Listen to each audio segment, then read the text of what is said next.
श्री गणेशाय नमः। सुख सागर ग्रंथ की जय हो। अष्टम स्कंद। अब मैं आप लोगों को अष्टम स्कंद का कथा सुनाने जा रही हूँ। ध्यानपूर्वक सुनिएगा। जिन भगवान ने अपनी अति कृपा से ब्रह्मा जी को श्रीमद् भागवत का उपदेश किया था, उन सर्व साक्षी परमात्मा वासुदेव को नमस्कार है। जिन भगवान वेद व्यास के मुख कमल के मकरंद से टपकती हुई ज्ञान सुधा संत को पान करते हैं, उन अमित तेजस्वी भगवान व्यास जी को बारंबार नमस्कार है। सदा भवानी दाहिने सन्मुख खड़े गणेश, पांच देव मिली रक्षा करें, ब्रह्मा विष्णु महेश। जय जय मंगलमय भगवान की जय।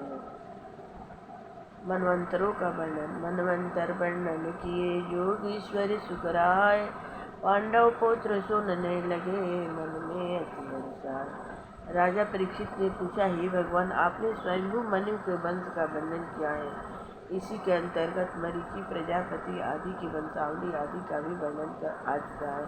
अब आप कृपा करके दूसरे मनवंतरों की कथा सुनाइए, जिनमें भगवान ने अनेक लीलाएं करके भक्तों को आनंद दिया है। सुखदेव जी बोले, हे राजन, इस कल्प में 6 मनवंतर व्यतीत हो चुके हैं। उसमें पहले मनु तो स्वयं मनु थे ही, जिनसे देवता आदि उत्पन्न हुए।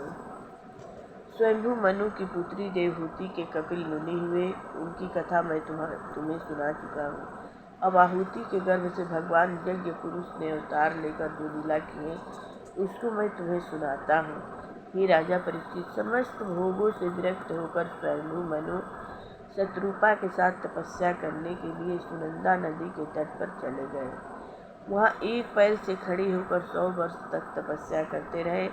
मनु जी भगवान की स्तुति नित्य प्रति इस प्रकार करते थे, जिन भगवान की चेतना से यह विश्व चेतन है, जो सदा प्रलय काल में भी जगते रहते हैं, जिनको यह विश्व नहीं जानता है और वे इस विश्व को जानते हैं, वे ही परमात्मा है, जिनमें यह विश्व उत्पन्न हो रहा है। उन भगवान की प्राप्ति के लिए इस जगत के भोगों की तृष्णा को त्याग देना चाहिए, जिनका न आदि है, न अंत है, न मध्य है, न जिनका कोई अपना पराया है, वही सत्य ब्रह्मा है।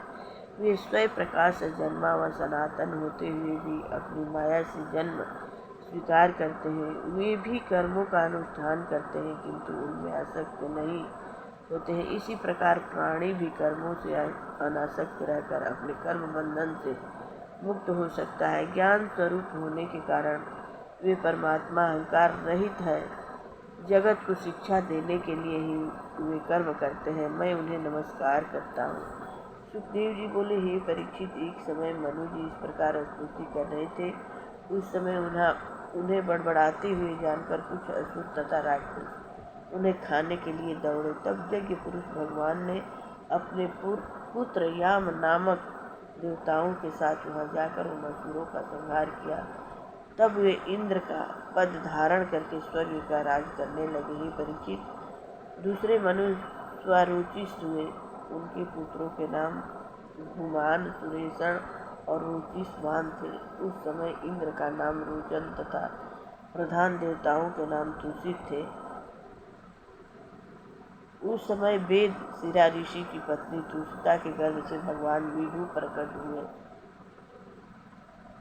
वे आजीवन ब्रह्मचरी रहे। उन्हीं के प्रभाव से 88,000 ऋषि भी ब्रह्मचरी रहे। तीसरे मनु प्रिय व्यक्ति के पुत्र उत्तम थे। उत्तम के पुत्र पवन, संजय, यज्ञहोत्र आदि थे। वशिष्ठ जी के 7 पुत्र सप्तऋषि थे। वेद, श्रुति और भद्र देवताओं के प्रधान गण थे तथा सत्यजीत नाम का इंद्र था। उस काल धर्म की पत्नी सुनीता के गर्भ से भगवान सत्यसेन ने अवतार लिया। उस समय सत्यव्रत नाम के देवगण थे। भगवान ने सत्यजीत इंद्र के सखा बनकर दुष्ट राक्षसों का संहार किया। चौथे मनु तामस थे। वे उत्तम के संगे भाई थे। उनके 10 पुत्र थे। सत्यक, हरि तथा वीर देवताओं के प्रधान गण थे। ऋषि इंद्र था। ज्योति, धर्म आदि सप्तऋषि थे। उस तामस मनवंतर में हरि मेधा ऋषि की पत्नी हरिणा के गर्भ से भगवान हरि ने अवतार लिया, जिन्होंने गजेंद्र की रक्षा की थी। राजा परीक्षित ने पूछा, हे भगवान, वह गजेंद्र कौन था और उनकी रक्षा भगवान ने किस प्रकार की? यह कथा मुझे सुनाइए। सुत जी बोले, हे शौनक जी, राजा परीक्षित के ऐसे मधुर वचन सुनकर सुखदेव जी अति प्रसन्न हुए और कथा सुनाने लगे।